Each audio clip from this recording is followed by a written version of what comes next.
eu sou a Valéria Gondim, eu sou cirurgiã dentista, há mais de 20 anos eu faço clínica no meu consultório, somente a pacientes particulares, e eu ensino dentistas a conquistar pacientes particulares que fecham 90% dos seus tratamentos. E hoje a gente separou um ponto bastante importante para a gente conversar, que é justamente como agregar valor à sua consulta com pacientes diabéticos.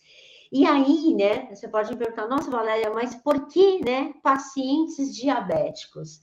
Porque a gente sabe, e principalmente pós-pandemia e durante a pandemia, a gente teve uma maior conscientização, né, dos nossos pacientes, do público em geral, em relação ao que é uma comorbidade, o que são as condições sistêmicas e como elas afetam não só um órgão específico, né?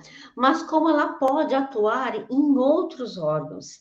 E como que uma comorbidade, ela afeta, né, a sua condição sistêmica. E principalmente por Covid, né, mostrar maior internação, maior mortalidade, caso o paciente apresentasse algumas das condições. Hipertensão arterial, doenças cardiovasculares, diabetes mellitus. E aí, aquela pessoa que estava assistindo a televisão e começando a ver essas questões sendo tanto pautadas, ela começou a entender um pouquinho melhor e raciocinar em cima das suas condições. Então, para nós, profissionais da saúde, venham nos ajudar, né, a já fazer esse esclarecimento para os nossos pacientes. Então, como é que eu posso agregar mais valor, Valéria, quando o paciente, né, na minha consulta, por exemplo, de avaliação, ou mesmo nas minhas consultas de retorno, a qual eu estou criando mais relacionamento com esse paciente, como é que eu agrego valor para esse paciente que tem comorbidade? Eu separei algumas artes, principalmente, né, bem atuais, com dados atuais, para a gente entender esse panorama do diabetes mellitus no mundo, no Brasil, que com certeza, né, afeta para a gente no dia a dia do nosso consultório, tá?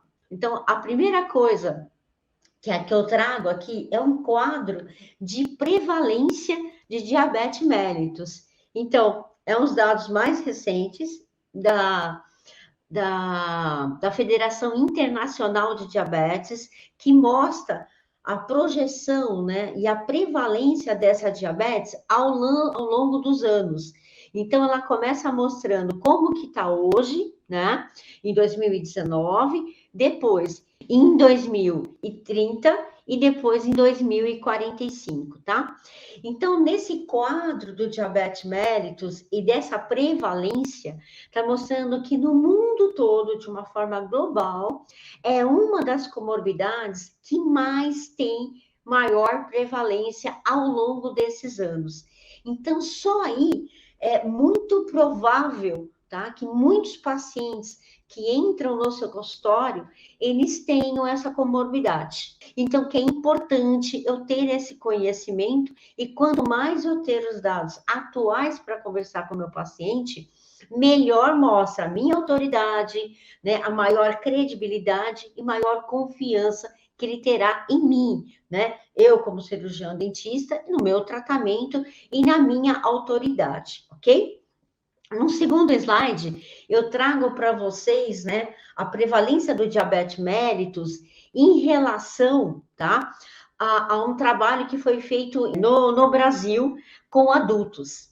E a conclusão desse trabalho é que 50% dos indivíduos que participaram desse estudo, que é um estudo que foi avaliando os pacientes ao longo do tempo, eles verificaram que mais de 50% ou 50% dos indivíduos que foram passados nesses estudos, né, identificados como diabéticos, né, então esse paciente teve o diagnóstico de diabetes, 50% desses pacientes, eles não sabiam que tinham o diabetes mellitus. Então, olha a importância, né, por isso que esse aumento da prevalência, que muitos pacientes não está nem no radar deles que eles têm o diabetes mellitus, tá? Então, eu trago esse dado muito importante para você. E mais importante ainda, de você se ater a esse grupo de pacientes no consultório, porque existe numa das classificações que eu vou mostrar para vocês aqui, é que o paciente, ele pode ser considerado, dependendo, né, do exame avaliado, como um paciente pré-diabético. É aquele paciente que tem uma baixa tolerância à insulina. Como que é que eu entendo, né, essa dosagem do diabetes mellitus? Um dos exames mais utilizados, né, para se avaliar o paciente com diabetes, o mais comum, né, o mais usual é a glicemia em jejum. Eu estou com uma tabela aqui que mostra a variação do diabetes justamente para os exames que a gente mais tem contato e mais a gente pede. Então, o que são? A hemoglobina glicada, a glicemia em jejum e a curva glicêmica, que é a tolerância ao diabetes. Então, o que você faz no seu consultório hoje, Valéria? Normalmente, o primeiro exame que a gente pede, se a gente tem alguma suspeita, é a glicemia em jejum. É o mais básico, tá? Que a gente pede. Se o paciente não tem convênio e faz um particular, a gente pode pedir esse, que tem um custo-benefício muito bom, e a partir do resultado dessa glicemia em jejum, tá? Aí eu posso aprofundar para o próximo exame. Você entendeu? Então, essa glicemia em jejum, digamos que para começar a conversa com o meu paciente, tá? Na minha consulta de avaliação, lembra que a gente está falando aqui em agregar valor à nossa consulta. Valéria, para todo paciente você pede? Não, não é para todo paciente. Eu vejo o histórico familiar, eu começo a avaliar esse paciente, a condição bucal dele não é tão característica para mostrar que ele tem aquele sintoma, pode ser que tenha alguma coisa sistêmica envolvida, e ele me conta, né, que ele tem história familiar de diabetes mellitus, fala que ele não vai ao médico, ele não faz exame, então podemos começar com uma glicemia em jejum, só para tirar da frente. Eu falo assim, olha, é bom a gente ter um resultado negativo, porque aí eu tenho mais efetividade no meu tratamento, tá? Porque isso está descartado. Mas enquanto não está descartado, a gente fica com aquela pulguinha atrás da orelha, né? Então, o que é importante aqui? É importante a gente começar, e se você quiser escolher um exame, escolha o glicemia em jejum. Digamos que esse paciente ele tem uma alteração, ele não está mais normal. Eu posso continuar um próximo exame dele e fazer essa hemoglobina glicada, tá? Nessa hemoglobina glicada que eu peço, aí ela é um pouco mais abrangente. Ela vai me contar a história. Tem algumas pesquisas, né? E dependendo do laboratório e da avaliação que você faz, eles contam uma história dos 4 últimos meses, mas a maioria dos laboratórios são os 3 últimos meses que são avaliados de uma forma indireta, tá? Mas ele conta a história de como está se comportando essa insulina, tá? De uma forma indireta, por isso que é a hemoglobina glicada, né? Qual que é o número dela, a porcentagem dela, tá? Nesses 3 últimos meses. A maioria, né, dos estudos e pesquisas que mostram, quando o paciente é diagnosticado com diabetes, a maioria dos pacientes sequer sabiam que eles poderiam ter diabetes. Por quê? Porque é uma doença muito silenciosa. É difícil o paciente chegar e falar, doutora, faz um exame aqui, que eu estou sentindo um pouco, né, minhas vistas estão um pouco diferentes, embaçadas, ou ele começa algumas alterações, bebendo muita água, tem alguns sintomas que ele pode pedir esse exame, mas a maioria dos pacientes, como se descobre o diagnóstico, sequer ter sabido disso, ok? Tá? E aí, um outro dado também, a maioria dos pacientes que apresentam diabetes mellitus são as mulheres. Então, se eu tenho uma mulher no meu consultório, é uma paciente adulta, eu estou falando de diabetes tipo 2, então é uma paciente adulta, é uma paciente que a condição bucal dela está muito alterada, tem histórico familiar de diabetes mellitus, então nada me impede de eu fazer uma investigação maior, ok? Sabendo que a maior prevalência é de mulheres, ok? Tá? E nesse slide também mostra que a prevalência em homens, apesar de ser mais baixa, a mulher está aqui, o homem está aqui, a da mulher, do homem, ela está começando a ter um crescimento muito alto em relação à mulher. Então, digamos que a mulher está uma curva de crescimento mais condizente, e do homem a oscilação está aumentando cada vez mais. Então, vai ficar no nosso radar se realmente ainda vai existir, né, ao longo dos anos, essa diferença.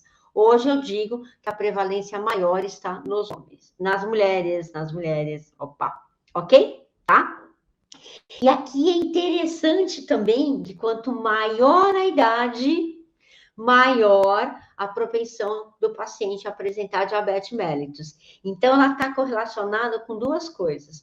Quanto mais idade, mais esse paciente é diagnosticado com diabetes, e quanto mais baixa a escolaridade, maior a prevalência do diabetes, tá? Escolaridade aí está relacionado também com um pouco de renda, está relacionado com a dieta desse paciente, né? Se é um paciente que tem uma renda mais baixa, uma escolaridade mais baixa, uma instrução mais baixa, talvez ele não se atenha tanto à sua necessidade de alimentação, de ter uma dieta mais controlada. E uma das coisas importantes também aqui do diabetes mellitus, no nosso consultório, justamente para mostrar conhecimento para o meu paciente e agregar valor a essa consulta, é saber, né, quanto mais pessoas podem morrer por conta de doenças. E aonde está, né, essa morbidade, a diabetes, em relação à prevalência de morte, tá? Então, eu trago aqui um dado muito importante para você. Por quê? Em 1990, né, a causa-morte de diabetes mellitus e doenças do rim, ela estava em 11º lugar. Em 2017, o diabetes mellitus, ele passa a ser a terceira maior causa de mortes, tá? Então, quando eu conversar com o meu paciente, dados que, dentro de um contexto, claro, né, que eu tenho sempre que me basear para conversar com o paciente, mas a probabilidade, né, ou maior prevalência, tá nesse paciente que tem essa comorbidade, tá? Só para vocês terem uma ideia, a primeira prevalência de causa de morte são doenças cardiovasculares, que também precisa estar no nosso radar, no dia a dia do nosso consultório. A segunda, neoplasias. E a terceira, hoje, diabetes e doenças do rim. E um outro dado importante que eu separei para vocês é que, né, as tendências de mortalidades em relação às doenças crônicas, né, e mostrando justamente, né, tendência de maior morte hoje, né, populacional, a tendência de maior morte são por neoplasias, e a segunda é o diabetes mellitus, tá? Então, isso é bastante importante a gente ter esse conhecimento quando a gente estiver conversando com o nosso paciente.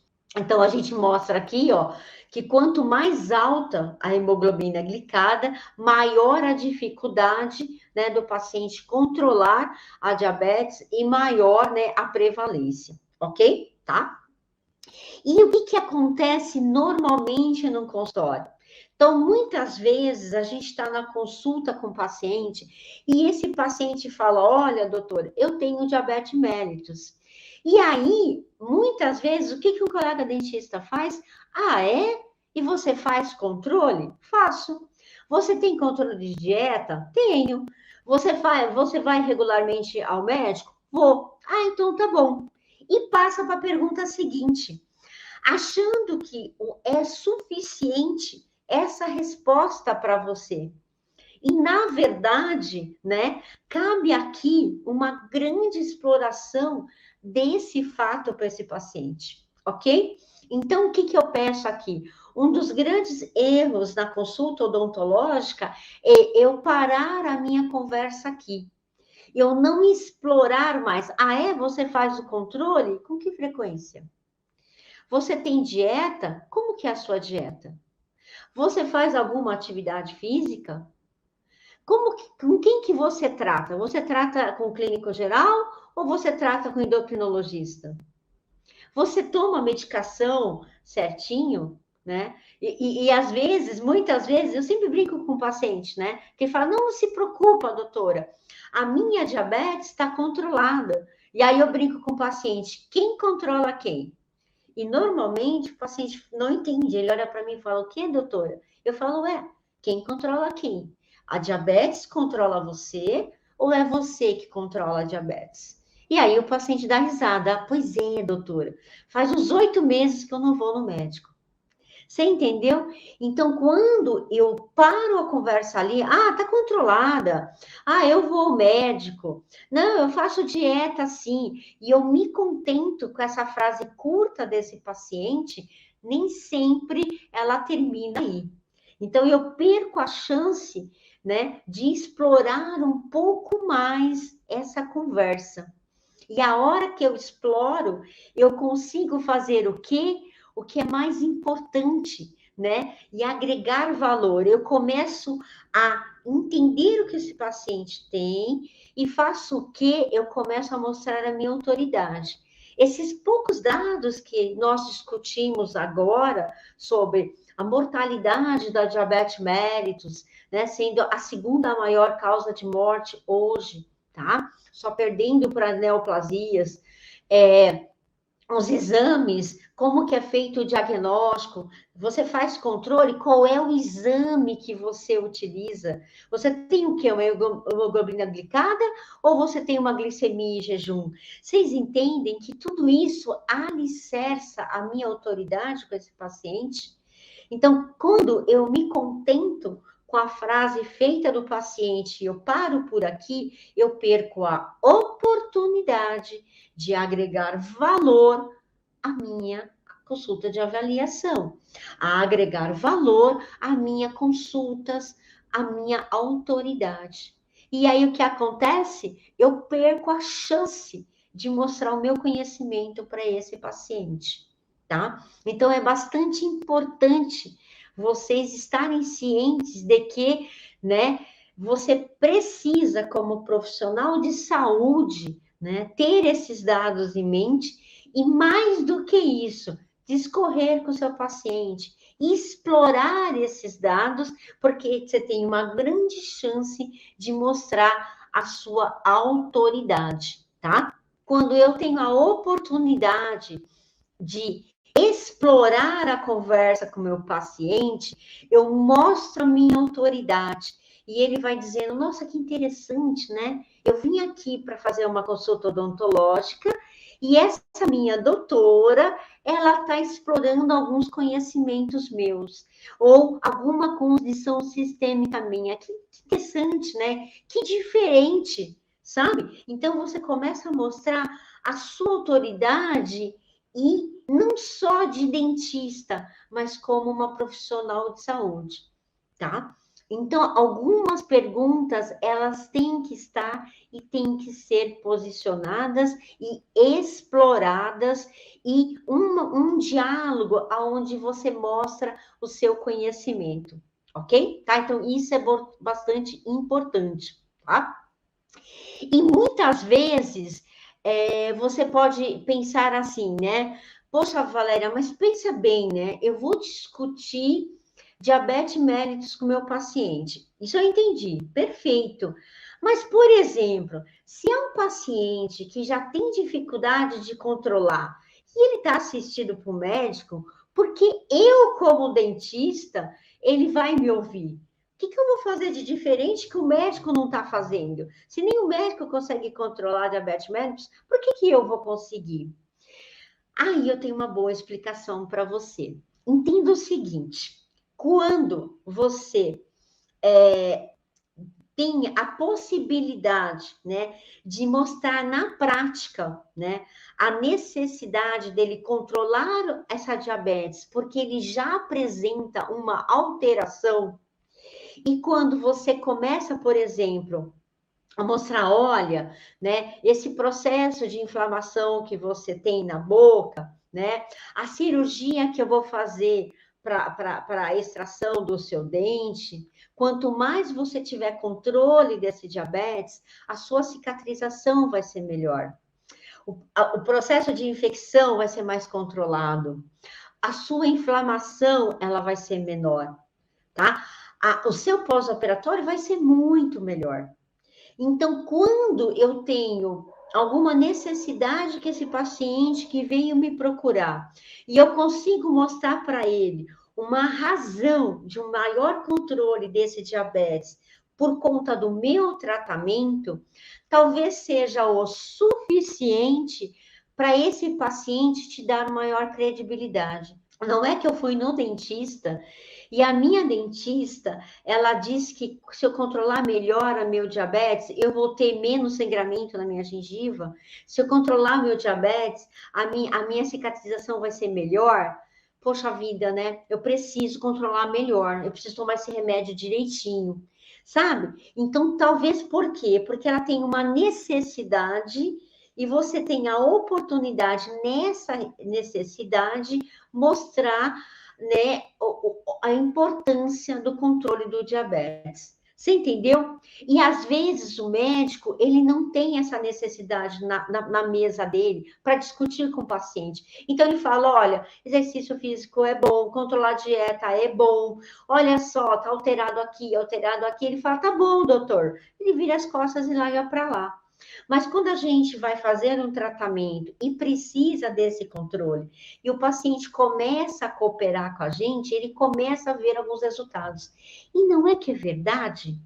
Não é que é verdade que diminuiu essa inflamação? Não é verdade que a minha gengiva está menos inchada? Não é verdade que a minha cicatrização foi super rápida? Poxa vida, eu preciso controlar melhor mesmo. Eu acho que, né, que eu vou continuar fazendo esse controle. Olha, o exercício físico está alterando o meu dia a dia, eu estou me sentindo melhor e eu estou controlando melhor também o diabetes.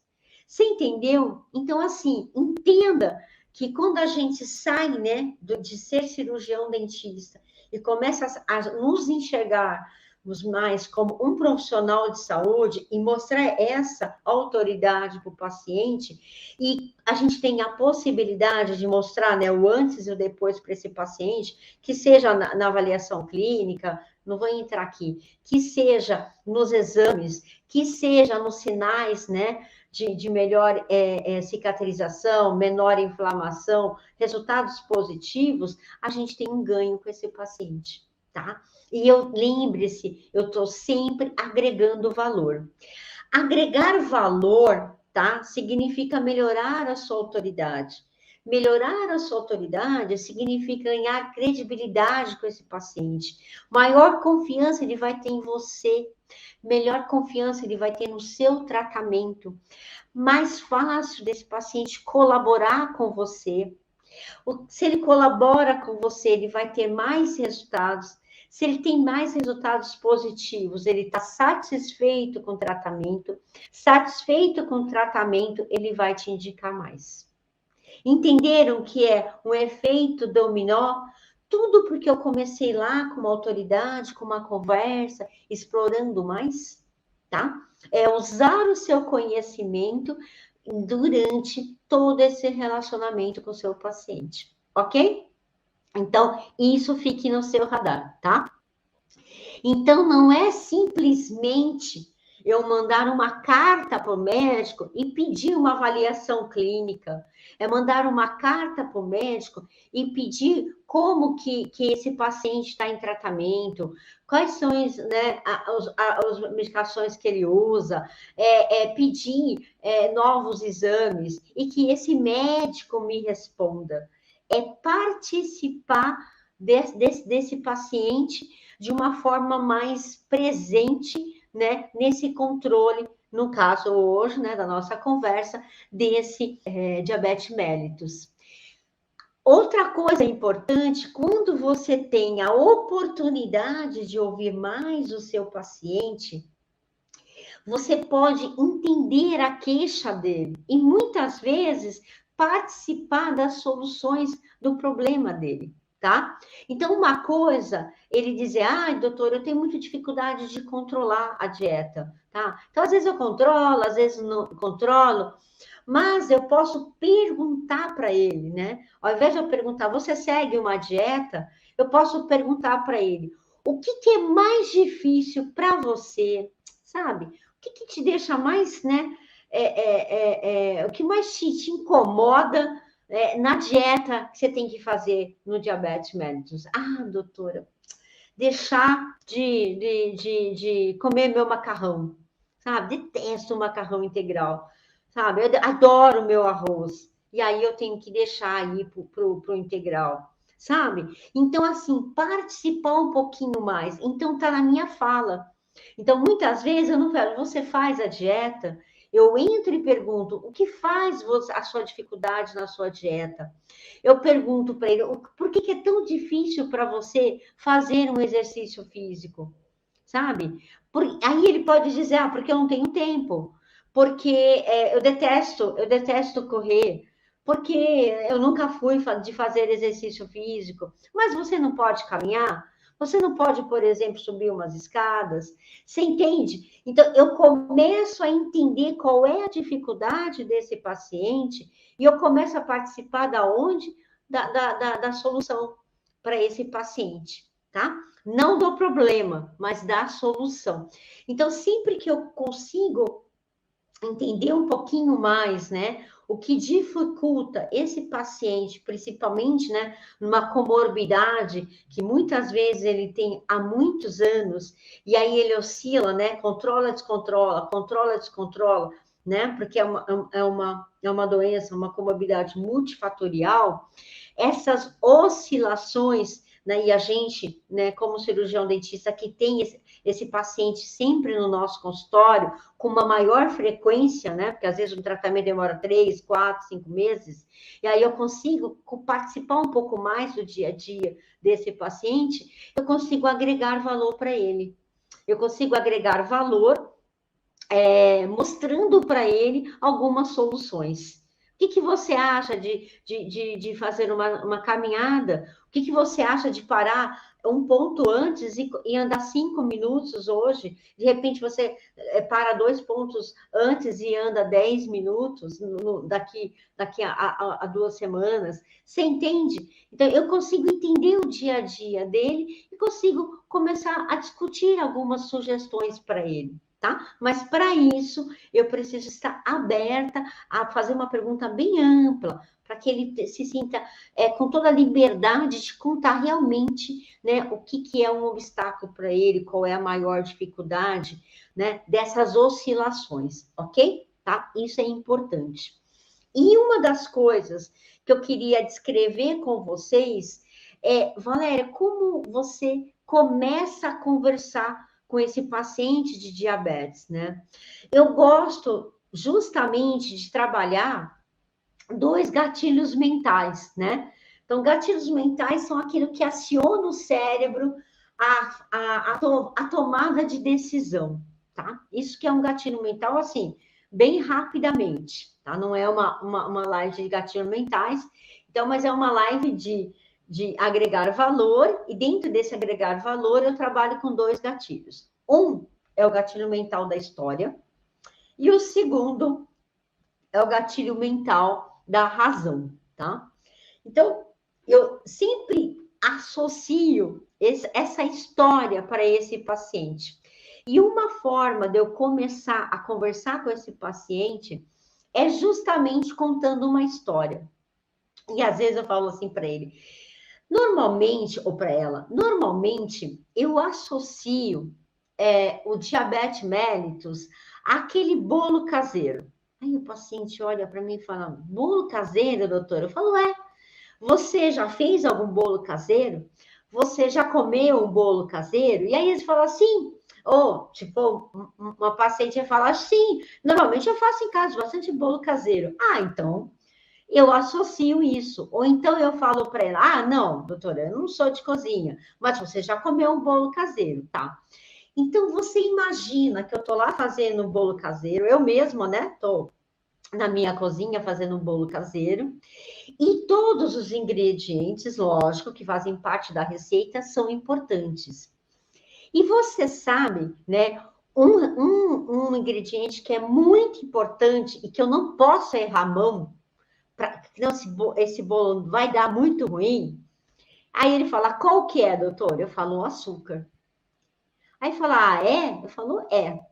Você sabe assim, ó, quanto mais eu usar um açúcar de qualidade, refinado, fininho, né, numa quantidade certa, eu vou ter um bolo fofinho, um bolo bem macio.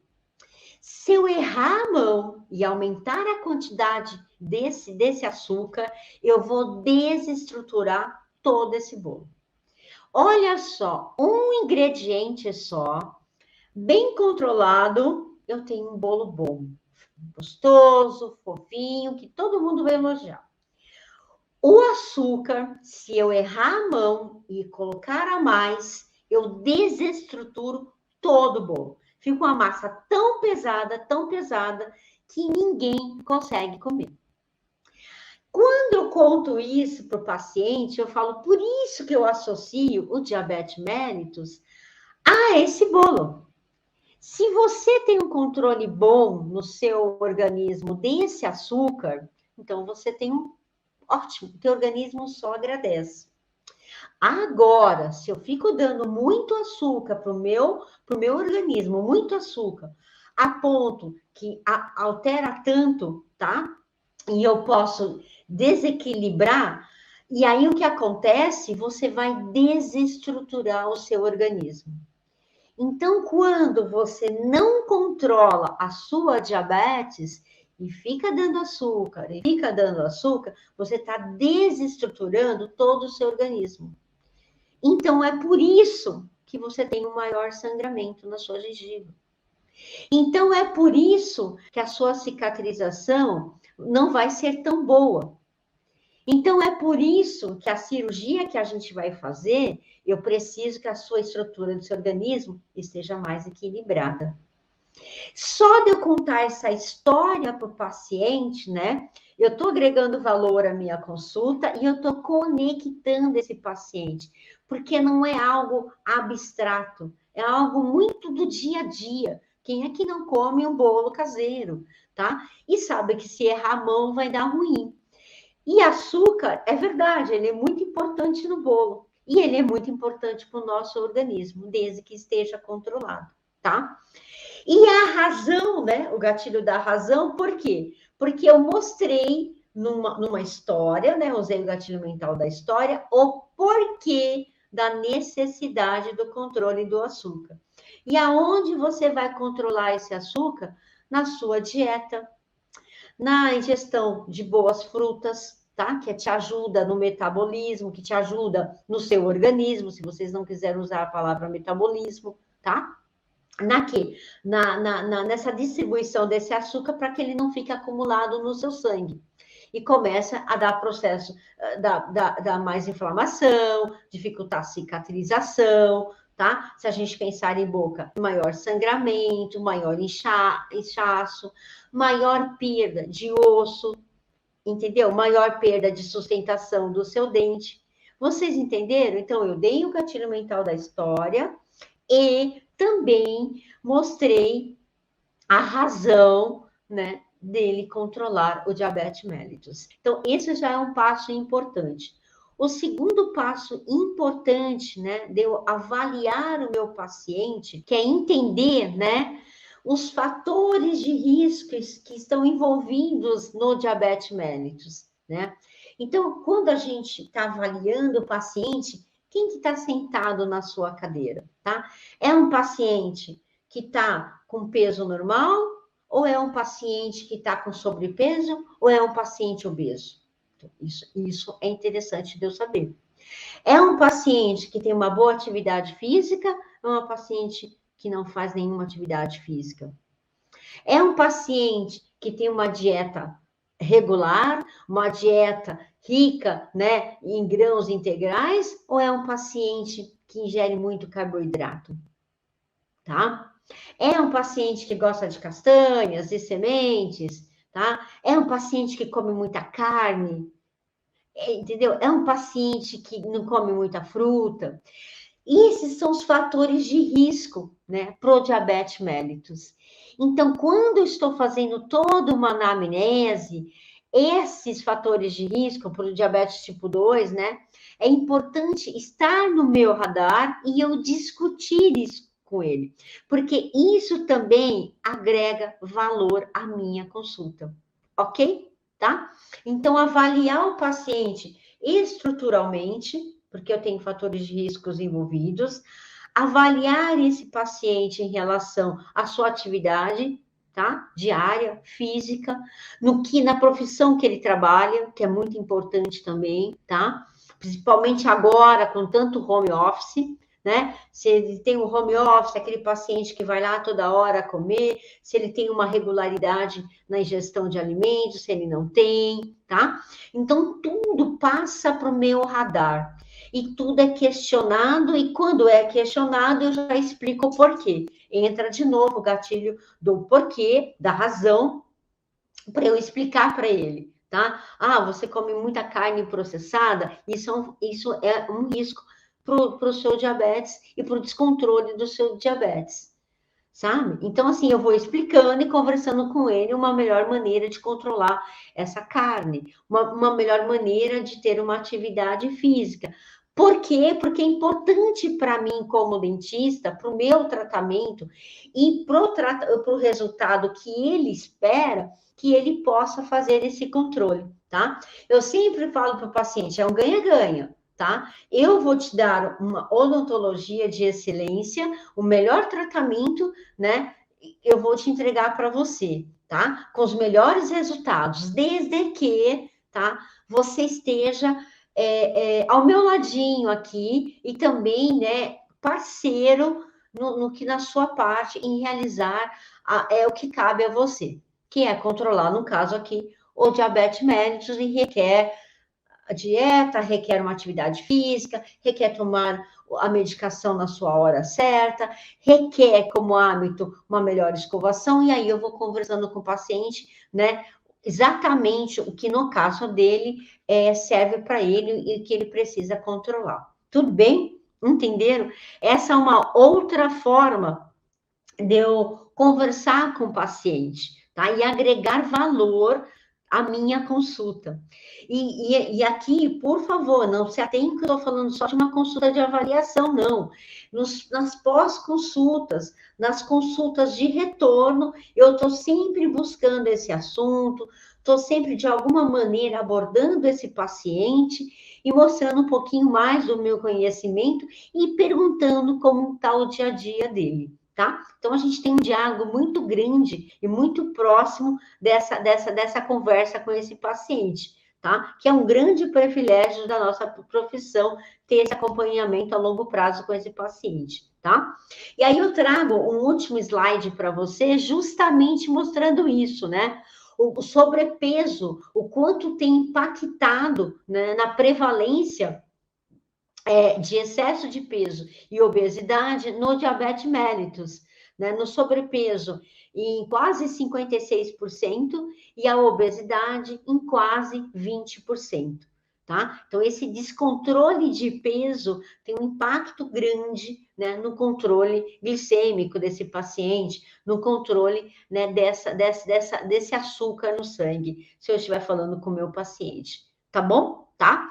Então, assim, a gente mostrou de uma forma geral a importância, deixa eu voltar para cá, a importância, né, de você estar no seu radar o diabetes mellitus, essa comorbidade, aproveitar o seu conhecimento dessa comorbidade para que você possa agregar valor à sua consulta, ao seu tratamento e fazer com que esse paciente esteja mais aliado ao seu tratamento, tá? Com certeza, se for uma consulta de avaliação, você tem muito mais chance de toda essa credibilidade, de mostrar essa autoridade e justamente, né, fechar muito mais tratamentos com esse paciente.